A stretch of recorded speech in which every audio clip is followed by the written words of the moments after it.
Oi, gente. Boa noite. Voltei para continuarmos conversando sobre as duas lutas que hoje é o dia da visibilidade, tanto da luta antimanicomial quanto da luta contra a exploração e o abuso e a exploração dos infantes e adolescentes. Dia nacional dessa luta, praticamente em glória, por enquanto. O movimento antimanicomial brasileiro, digamos assim, que sempre existiu, especialmente na figura da Nise Silveira, uma psiquiatra sensacional que, inclusive, trouxe para o Brasil a ideia de utilizar animais no tratamento das pessoas na época internadas, especialmente os gatos. Mas ela tem, inclusive, existe até no Rio de Janeiro o Museu Nise Silveira. Quem puder conhecer e saber a história é muito importante, porque é um dos pilares brasileiros nessa luta, que foi, portanto, de muitas décadas. E só depois que Ronald Lang e Thomas Sós, psiquiatras franceses, eu acho que Thomas Sós também era francês, não me recordo. Mas, enfim, quando assumiram, encamparam, né, ou deram força ao movimento mundial, e aí foi chegando ao Brasil com mais vigor. Enfim, instituímos a lei, conseguimos, conseguimos nós, cidadãos pensantes, deliberar, né, a criação dos Centros de Atenção Psicossocial, os CAPs, sem implantar ainda no país hospitais-dias para o acolhimento das crises emergenciais, mas com uma boa e significativa desocupação dos manicômios, dos hospícios, para vermos de alguns anos para cá o desmonte dessas políticas públicas, a criação imensa de clínicas particulares e o retrocesso de, inclusive, induzir a população de que a internação seja o caminho para as pessoas que sofrem com as doenças mentais. Nós temos visto aqui, vocês têm me acompanhado, e a gente tem tratado um pouco dos transtornos, de alguns, um pouco não, tratado rapidamente, natural, de alguns transtornos mentais, e temos já, acredito que você também, o conhecimento de que esse não é o caminho. No vídeo de ontem, eu disse assim, tem alguma outra comemoração em maio que eu me esqueci, e era sobre o dia 13 de maio, dia de Nossa Senhora de Fátima, dia da abolição da Lei Áurea no Brasil, que foi abolida no papel, mas não transformou a mente de nós, cidadãos do século XXI, em cidadãos com pensamento crítico e de conhecimento do que é escravizar uma pessoa, abusar de uma pessoa, também por essa linha.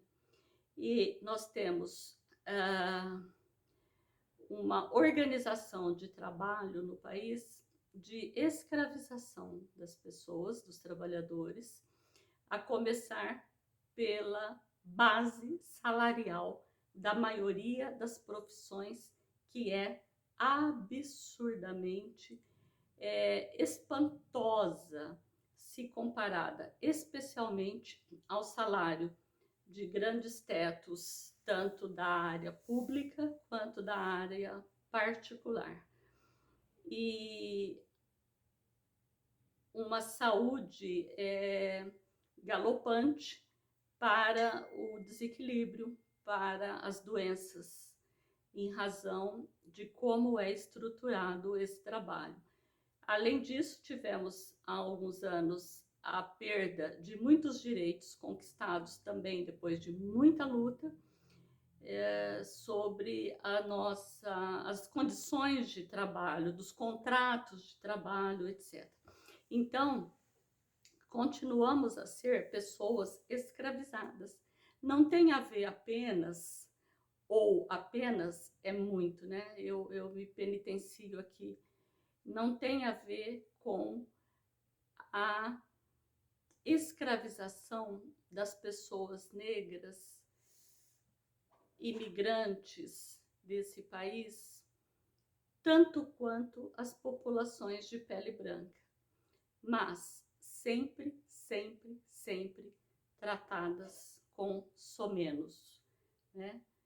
E assim é até hoje nos serviços públicos, inclusive, a ponto de que estão havendo pesquisas para elucidar a diferença de tratamento em todas as repartições públicas em relação às pessoas de pele negra. Me perdoe que o meu trabalho noturno me chama, mas eu vou terminar de gravar aqui com vocês para dizer o seguinte: eu gostaria de continuarmos refletindo sobre essas questões,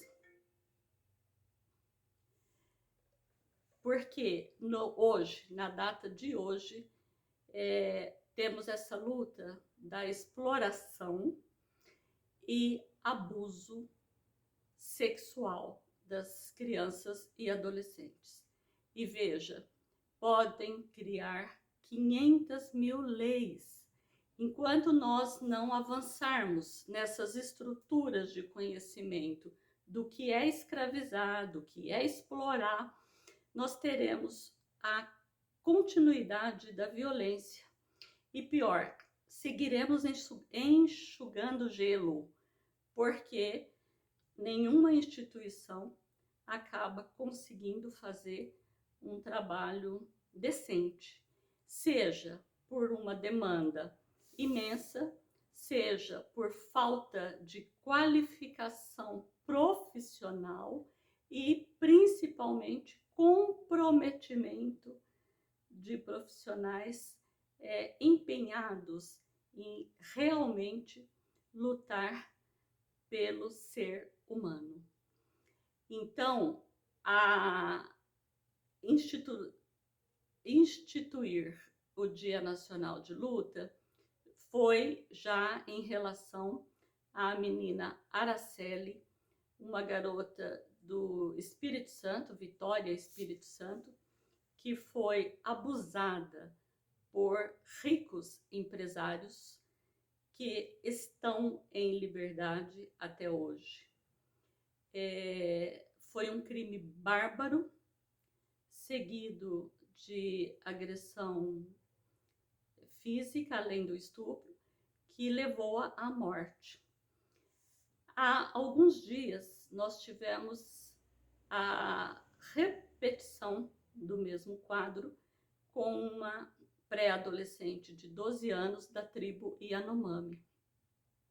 E acabou ficando esvaziado as conversas, o debate a respeito, pela questão da tribo ter se sumido, né? Só que isso é uma prática da tribo. E o que tinha para ser discutido foi menosprezado, inclusive com uma fala da ex-ministra dos Direitos da Família, dizendo que isso acontece a toda hora. Algo assim, não me recordo com exatidão, mas no sentido assim, tá, se a ministra diz isso, o que vai dizer o cidadão comum? Totalmente desamparado de políticas públicas que dê melhores recursos às pessoas. E por que eu estou dizendo isso? Porque os crimes de abuso sexual nesse país são subnotificados, ou seja, a grande maioria não vem a conhecimento. E quando vão, a grande maioria também se queixa muito do tipo de atendimento sem acolhimento nenhum na maioria das delegacias. Além disso, ou para além disso, a questão da exploração do corpo das crianças e jovens brasileiros é pesquisa. Eu acho tão interessante fazer pesquisa de coisas óbvias, principalmente no norte e nordeste do país e nas cidades que têm acesso às rodovias, de pesquisas assim de séculos quase, sobre o tanto que essa violência é cotidiana e incentivada por muitos tipos, né, de trabalho, explorando de novo um assunto tão delicado. Então, nós precisaríamos de pessoas que tivessem muito empenho, muita motivação, muito brio, muita vergonha na cara para tratarmos desses assuntos em termos políticos, porque tudo acaba se resumindo a como os temas são conduzidos na política brasileira. Na política do mundo inteiro, gente, porque a exploração sexual de jovens, crianças e abusos é no mundo inteiro. Eu só gostaria ainda de citar para vocês um livro que chama Nunca Contei a Ninguém. Foi um dos primeiros livros que eu li já lá pelos idos de 86, 87, porque eu me lembro que eu comprei no sebo lá na Rua da Consolação, em São Paulo. E eu tinha vindo de várias experiências já. O primeiro atendimento que eu fiz na clínica da faculdade foi de uma criança, 9 anos, que sofria abuso do avô. Imagina, eu tinha 20 anos, 19 para 20 anos. A experiência e a delicadeza com que a minha supervisora me ajudou a conduzir a situação. Na época não existia nenhuma dessas leis, nem o ECA, para ser sincera. E depois disso eu tive mais experiências na clínica da faculdade com uma pessoa adulta e depois no espaço de trabalho que eu realizei por 2 anos e meio, a experiência com abusadores, com estupradores, que eram pessoas dependentes químicas e alcoolistas. Saindo desse espaço de trabalho, na clínica, também clínica particular, um dos primeiros casos que me procurou foi uma jovem que tinha acabado de sofrer uma grandiosa exploração e abuso sexual. E depois outros casos na clínica. E nos últimos anos tenho trabalhado mais diretamente com o assunto e é estarrecedor.